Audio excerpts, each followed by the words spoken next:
Many schools across the Southland are feeling the effects of the economic downturn. Valley View News' Brett Teal reports on the Burbank Unified School District's shrinking budget and how it plans to deal with the cutbacks. These students heading into school may not realize it now, but next year their district could be in need of a rainy day fund.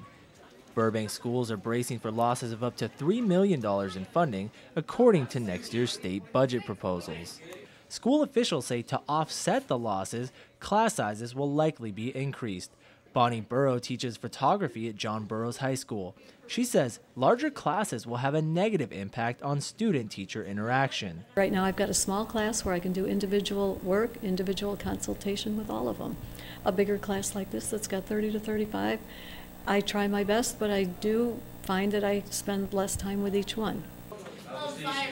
One official says the student-to-teacher ratio could be increased to 34-1 across all grade levels, an increase of around 4 students. With more students per class, as many as 40 teachers in the Burbank Unified School District could lose their jobs. According to budget proposals released by Governor Schwarzenegger, the state of California as a whole is set to lose up to $2.6 billion for education, and neighboring Glendale Unified School District is expecting losses of up to $5.8 million. This will mark the third year of decreases to state education funding. The California Teachers Association says in 2008, $17 billion was cut. District officials say they understand education is not immune from the effects of California's budget deficit.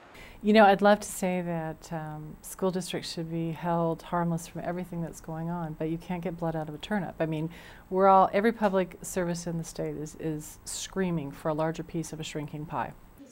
Governor Schwarzenegger is considering shortening the school year by 5 days to decrease expenses. As the students pour out of John Burroughs High School, they're excited to end their day. But as each day passes, uncertainty concerning the future grows. Questions of who will be their teachers and how cramped each classroom will be. In Burbank, I'm Brett Teal for Valley View News. After the Saints' victory, one aspect of the Super Bowl is still the topic of discussion. An anti-abortion ad starting Heisman Trophy winner Tim Tebow and his mother is giving critics something to talk about. And some are questioning CBS ethics in running the ad. They argue that the Super Bowl should be free of politics and social causes. Others say there is no written rule that prevents such ads from airing. Focus on the Family is the Christian organization that paid $2.6 million to CBS to air the commercial. CBS says it reviews all ads on all issues to ensure they are appropriate for air.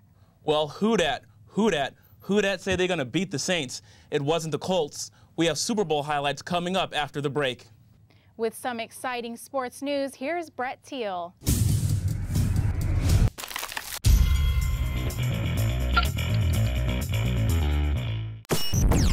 Who dat? They're definitely not a familiar sight come Super Bowl Sunday. The New Orleans Saints made history by just being there. We pick up in the first, Colts up 3-0 and driving. Peyton goes deep to Pierre Garçon making the touchdown grab. Colts up 10-0. The Saints march back, catch here by Marcus Colston picking up the first down. The drive will be capped by a 46-yard Garrett Hartley field goal. Saints down 7. After holding the Colts offense, New Orleans kicks in one more before the half, trailing 10-6. Right out of the tunnel, Coach Sean Payton draws up an onside kick to start the second half, and it works. That's the first time it's ever happened. After taking the momentum back, the Saints end the drive with a Pierre Thomas screen pass. This one's going for 6 points, falling into the end zone. The Colts come back unfazed, punching in a short TD run, and they're up 17-13. But New Orleans responds quickly. Breeze connecting with Jeremy Shockey for the score, Saints up 24-17. But Peyton Manning, plenty of time to make the comeback, drops back, throws the pass, but is picked off by Tracy Porter, who takes it all the way back to the house. Saints keep the lead, winning their first Super Bowl 31-17. Reggie Bush and Drew Brees talk about the improbable win following the game. The city of New Orleans deserves it, and you know, nobody can ever take this away from us. We're part of history, and it's not just us, not just the Saints. It's the city of New Orleans. We're all a part of history. Just to think the road that we've all traveled to get to this point, and just how much we had invested, you know, how much adversity we faced along the way. But then again, you know, how many people believed in us and gave us the strength to go out there and do what we did tonight. Breeze was magnificent tonight. He just played so well, so efficient.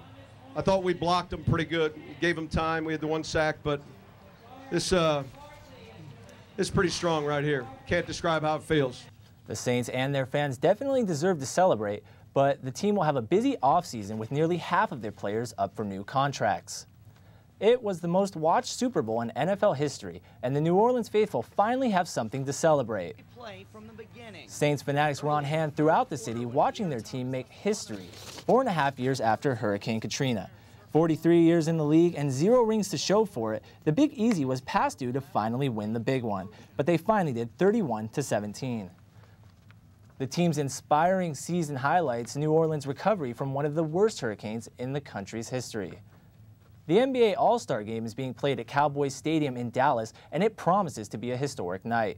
League officials expect a big crowd, somewhere between 90 and 100,000. That would be the biggest crowd basketball has ever seen. The current attendance record of 78,129 was set back in 2003 when Michigan State and Kentucky played at Detroit's Ford Field. Lakers star Kobe Bryant was voted in as a starter, but an ankle injury may keep him out of the game. Bryant sat out against Portland, but knowing number 24, fans shouldn't expect to see Bryant on the bench in Dallas. Bryant has been playing through a finger injury, back spasms, and a sprained ankle. The Los Angeles Clippers have a new coach more than halfway through yet another losing season. The new man is assistant coach Kim Hughes, taking over under the title interim coach. Mike Dunleavy has stepped down as coach, but he'll remain in the front office as the team's general manager. The Clippers have had only 2 winning seasons in 30 years. Dunleavy coached the team for 6 of those years. The Clippers won 215 but lost 325, and the playoffs, they only made it that far once. Alexander Ovechkin and the Washington Capitals took to the ice for their 2nd straight pre-Super Bowl game, taking on the Pittsburgh Penguins, and the Cap star didn't disappoint. Up 1 goal midway through the first, Sidney Crosby nets the nifty pass from Yevgeny Malkin for the 2-0 lead. Captain's captain didn't take long to break the shutout, netting a breakaway goal in the second, 2-1 Penguins. After both teams scored twice, Ovechkin here's slap shot from the faceoff ties the game at 4, and it gives him a hat trick for the game. In overtime, it's Ovechkin again. The shot here gets tipped by Mike Knuble. Caps win 5-4. Ovechkin has had his 2nd straight hat trick in as many Super Bowl Sunday games. America's Winter Olympic athletes are expected to skate, ski, and board to a lot of medals this year. Alpine skier Lindsey Vonn remains on top as the world's fastest woman on skis. Ted Ligeti and Bodie Miller are the main contenders for the American men in skating. The U.S. has solid chances to win a medal in both the men's figure skating and ice dancing competitions. The U.S. men's hockey team is not a medal favorite, but the team should get further than their 4th place finish in Torino back in 2006. The women's ice hockey squad is a favorite to face off with Canada for gold. The American snowboarders are expected to win the gold again in the halfpipe competition. In 2006, the snowboarders won half of the 12 medals in that event. It's beginning to look a lot like winter, but not if you're in Vancouver. When athletes arrived for the Winter Olympics, they noticed one important thing was missing: the snow. Temperatures in Vancouver were 18 degrees above freezing. Organizers have been hauling in snow by helicopter and trucks to create some fresh powder. The long-range forecast looks better by Saturday. The predicted low will be 19 degrees with light snowfall.